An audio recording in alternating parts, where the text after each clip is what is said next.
السلام علیکم۔ دشت وحشت بیان میں راحت ایپیسوڈ 18۔ غذا کے وہ ٹکڑے سب کے لیے عجیب تھے، لیکن سب نے ہی استعمال کیے۔ بہرحال دن کی روشنی میں شوپن اور ہارلیزا والوں کی شناخت کا کام شروع ہو گیا۔ یہ بات بڑی متاثر کن تھی کہ کسی نے اپنے آپ کو بچانے کی کوشش نہیں کی۔ جو شوپن کے لوگ تھے جان فائلر سمیت الگ کھڑے ہو گئے۔ جیمز ہارلر نے ملینا کو اپنے نزدیک کھڑا کیا تو ڈلوس نے اس کے بارے میں سوال کیا۔ یہ لڑکی کون ہے؟ یہ میری بیٹی ہے، یہ تم میں سے نہیں ہے۔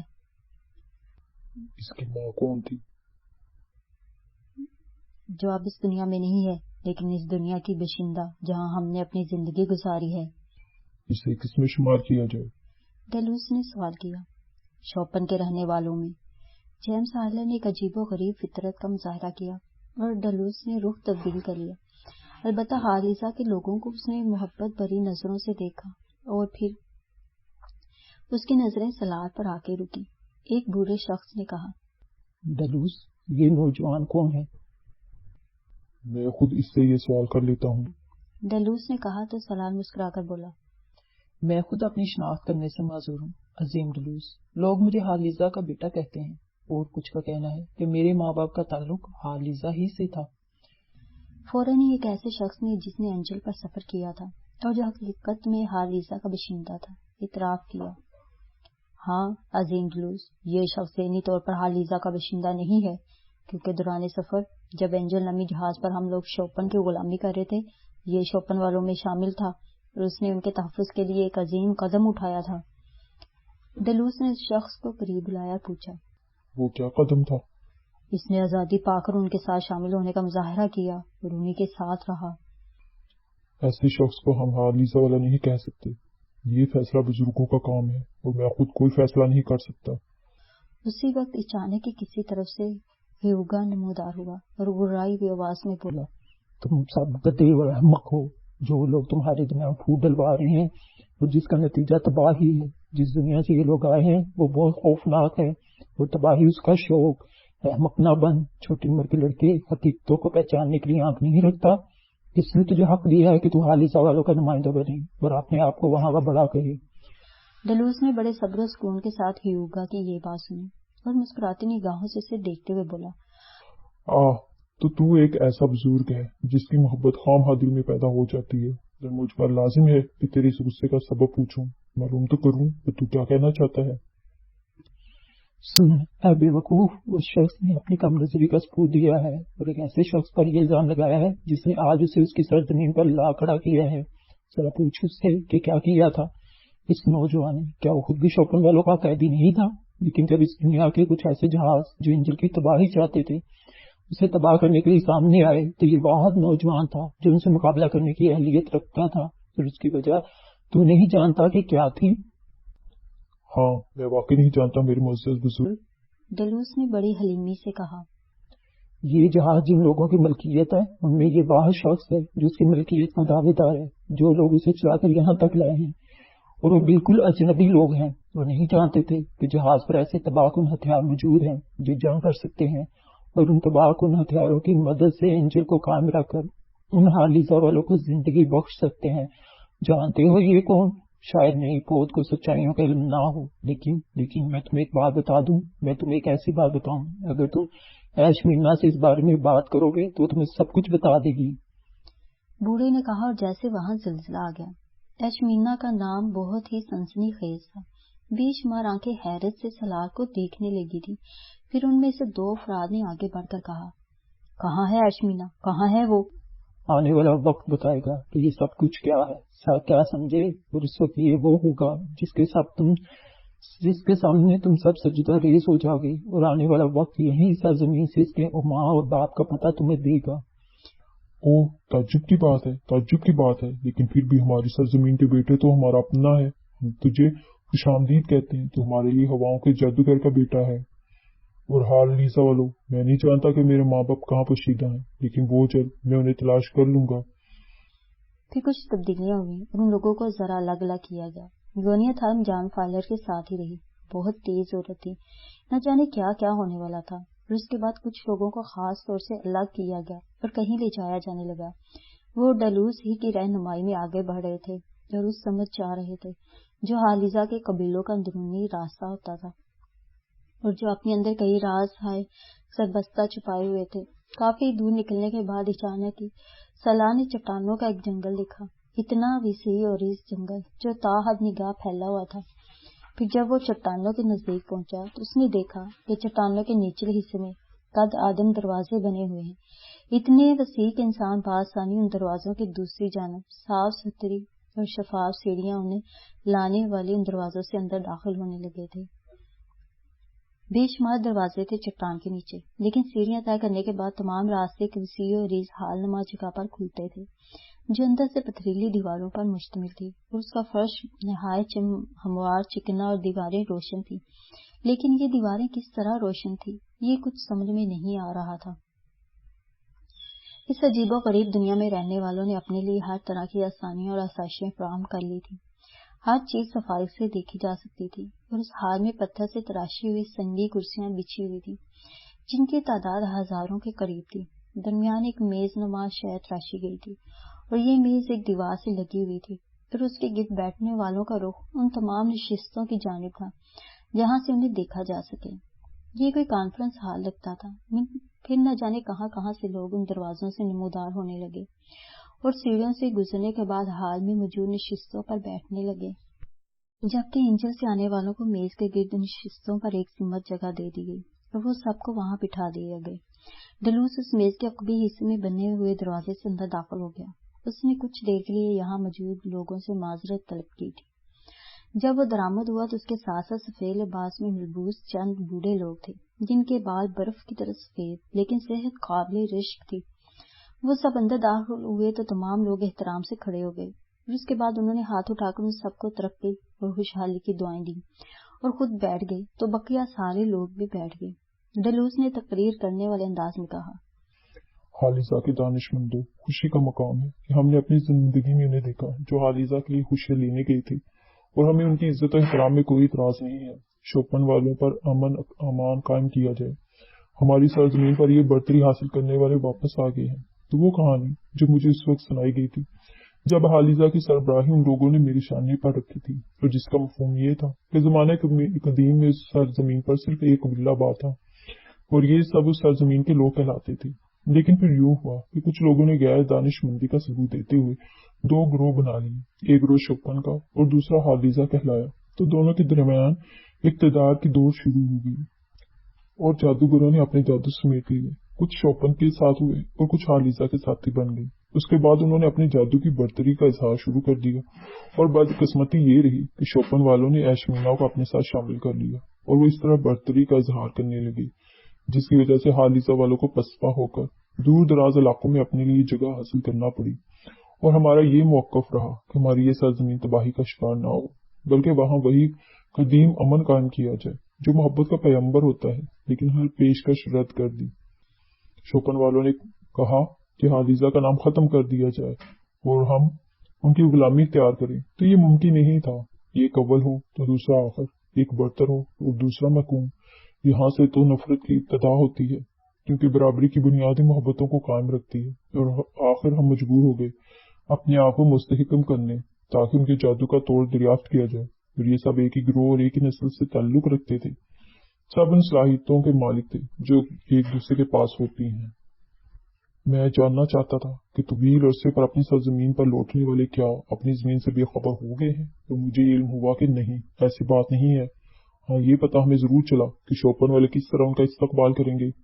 سو میں نے اتنا ضرور کیا کہ حالیزہ کے اس علاقے کے ماحول کو شوپن کے علاقے میں تبدیل کر دیا، اور اس طرح وہ لوگ بھٹک کر اس طرف آ گئے اور اب وہ ہمارے قبضے میں ہے۔ شوپن والوں کو یقیناً پتہ چل گیا ہوگا کہ ہم نے کیا کیا ہے اور وہاں کیا ہو رہا ہے، یہ الگ بات ہے، لیکن ہمارے جادوگر پہاڑوں کی چوٹیوں سے نگاہ رکھے ہوئے ہیں شوپن کے علاقے کی جانب۔ اگر وہاں سے کوئی کارروائی ہوئی تو اس کا مؤثر جواب دینے کے لیے ہم پوری طرح تیار ہیں، لیکن ہمیں ایک حل چاہیے۔ یقینی طور پر ہمارے معزز بزرگ جو ہماری رہنمائی کرتے ہیں اس وقت تک بہت کچھ سوچ چکے ہوں گے اس حل کے بارے میں، کیونکہ میں نے انہیں وقت دیا ہے، اور آنے والا وقت ضائع کرنا دنیا کا سب سے برا کام ہے، اور وہی لوگ پسپا ہوتے ہیں جو وقت سے پیچھے رہ جائیں۔ چنانچہ ساری کارروائی شروع ہو کر اس وقت تک جاری رہے گی جب تک ہم اپنے لیے آئندہ کا حل تلاش نہ کر لیں۔ چند لمحات کے لیے خاموشی سی طاری ہو گئی. یہ ایک بڑی سنسنی خیز بات تھی اور سبھی دلچسپی کی نگاہوں سے اس شخص کا انتظار کر رہے تھے جو اس سلسلے میں آگے بڑھے، اور پھر بالکل ہی اجنبی چہرہ نگاہوں کے سامنے آیا. وہ آگے بڑھ کر کھڑا ہوا اور اس نے کہا، نئی دنیا میں میں نے جو کچھ دیکھا ہے اسے دیکھ کر مجھے بڑی عبرت حاصل ہوئی. بڑا غلط نظام قائم کیا ہے ان لوگوں نے، اور یوں لگتا ہے جیسے ہر شخص زندگی کو مختصر سمجھتا ہو اور یہ سوچتا ہو کہ جیسے بھی ممکن ہو حیات کے ان مختصر لمحات میں صرف اپنی ذات کی آسائشیں حاصل کی جائیں اور اپنی زندگی گزار کر فنا کے راستے اختیار کیے جائیں. بڑی بے یقینی ہے اس دنیا میں، کوئی ایک دوسرے پر اعتماد نہیں کرتا، سب ایک دوسرے کو ہلاک کرنے کی فکر میں سرگرداں رہتے ہیں مختلف انداز میں. کسی کے پاس غذائی قوت ہے تو وہ اپنی قوت کو سنہری سکوں میں تبدیل کر رہا ہے، کسی کے پاس کوئی اور طاقت ہے تو اس طاقت کو استعمال کر رہا ہے. اور یہ دیکھ کر میں نے سوچا کہ ہماری سرزمین کے جادوگر بالکل ایسے انداز میں عمل کرنے لگے ہیں. لیکن میری آنکھوں نے دیکھا کہ وہ دنیا جسے ہم ترقی کی دنیا کہتے ہیں کتنی برق رفتاری سے پستی کی طرف جا رہی ہے کہ کوئی بھی لمحہ اس کا اختتام بن سکتا ہے. وہاں ہتھیار تیار کیے جاتے ہیں آتش و آہن سے، وہاں بیماریاں ایجاد کی جاتی ہیں جراثیمی ہتھیاروں کی شکل میں، اور جب کہیں کچھ گروہ آپس میں لڑ پڑتے ہیں تو وہ ہتھیار ایک دوسرے پر استعمال کرتے ہیں. بے شک ہم زیرو ہیں مگر ان کی طرح زندہ رہنا نہیں چاہتے. قدرت نے ہمارے اور ان کے درمیان وسیع اور سمندر حائل کیے ہیں، تو ہماری دعا ہے کہ خدا ہم کو ان سے محفوظ رکھے ہمیشہ ہمیشہ. وہ تو اپنا اختتام لے کر چلے جائیں گے، لیکن کچھ برائیاں اگر ہم تک پہنچ گئیں تو آخرکار ہماری سرزمین کا بھی یہی انجام ہوگا. آخر میں اس شخص کا لہجہ گلوگیر ہو گیا، اور جب اس نے اپنی بات ختم کر دی تب ڈیلوس نے کہا، میں سمجھتا ہوں کہ میرے معزز دوست نے اس دنیا سے جو کچھ لا کر یہاں حالی سوالوں کو دیا ہے وہ سب سے عظیم ہے. ایک ایسی سوچ جو محبتوں کو جنم دے، نفرت کو ختم کر دے، دنیا کے ہر ہتھیار سے زیادہ قیمتی ہے. اگر اس دنیا سے یہ تصور لایا گیا ہے تو میں سمجھتا ہوں کہ سب سے قیمتی تحفہ ہے حادیثہ کے لیے. لیکن بدقسمتی یہ ہے کہ یہ تصور شوپن والوں کے ذہنوں تک کیسے پہنچایا جائے. یہی تو ہمارا اصل کام ہے. ہم ان سے سخت جنگ کرنے کے بجائے ذہنی جنگ کریں، انہیں یہ احساس دلائیں کہ جنگیں صرف تباہی کو جنم دیتی ہیں. ساری باتیں اپنی جگہ، لیکن سوال یہ پیدا ہوتا ہے کہ شوپن والے ہمارے ہم آواز کیسے ہوں گے. میں نے کہا نا کہ ہماری تمام تر قوتیں اس مقصد کے لیے وقف ہونی چاہیے کہ ہم شوپن والوں کو یہ احساس دلا دیں. اور ہتھیاروں کے طور پر آپ لوگوں میں سے کوئی کیا لایا ہے؟ کسی نے سوال کیا تو ایک شخص نے اٹھ کر کہا. ان سب کو دیکھ کر حیرت ہو رہی تھی. جہاز پر یہ عام قسم کے لوگ تھے، لیکن اس وقت بڑی بڑی شخصیتیں باہر نکل رہی تھیں. اس نے کہا، میں نے بارود کا جادو سیکھا ہے. زمین کے اندر پیلے رنگ کا ایک موم پایا جاتا ہے جو اس سلسلے میں کارآمد ہوتا ہے. اس موم کا دوسری چند چیزوں میں شامل کر کے، جن کے بارے میں مجھے علم ہے، یہ زمین کے ہر خطے میں پائی جاتی ہیں. ایسے دھماکے کیے جا سکتے ہیں جو آگ بھی گھلتے ہیں اور اپنی قوت سے پہاڑوں کو بھی ریزہ ریزہ کر سکتے ہیں. میں نے اس جادو پر عبور حاصل کیا ہے. لوگ کھڑے ہو کر اپنی اپنی کارستانیاں بتانے لگے. میں نے یہ دیکھا ہے، میں نے فلاں چیز سیکھی ہے، اور سننے والے لرزتے رہے. سالار خاموش بیٹھا ہوا تھا. کچھ دیر کے بعد ایک بزرگ نے کہا، اس میں کوئی شک نہیں ہے کہ نئی دنیا سے بہت سے لوگ بہت سی چیزیں سیکھ کر آئے ہیں. اور سب سے زیادہ اہمیت کے حامل وہ لوگ ہیں جو وہ عظیم کہانیاں لے کر آئے ہیں جو سب سے بڑا ہتھیار لگتی ہیں. لیکن اب بات عمل کی ہو جاتی ہے. شوپن والوں سے وہ ذہنی جنگ کس طرح شروع کی جائے جس سے انہیں نفرتیں ختم کر کے محبت پر آمادہ کیا جائے. حالیزہ والوں نے اب تک جو کچھ کیا ہے اب اس میں بالکل تبدیل شدہ انداز میں سوچنا پڑے گا. یہ لمحوں کا کھیل نہیں ہے. ہم بوڑھے ہو چکے ہیں اور یہ اعتراف کرتے ہیں کہ ہماری سوچ بھی بوڑھی ہو گئی ہے. بات تو اب سب سے بڑی بات یہ ہے کہ شوپن قبیلے کے جو لوگ ہمارے ہر عمل سے واقف ہیں، میرا مطلب ہے جو ہمارے درمیان موجود ہیں، ان کے لیے کیا کیا جائے. انہیں ختم کر دیا جائے.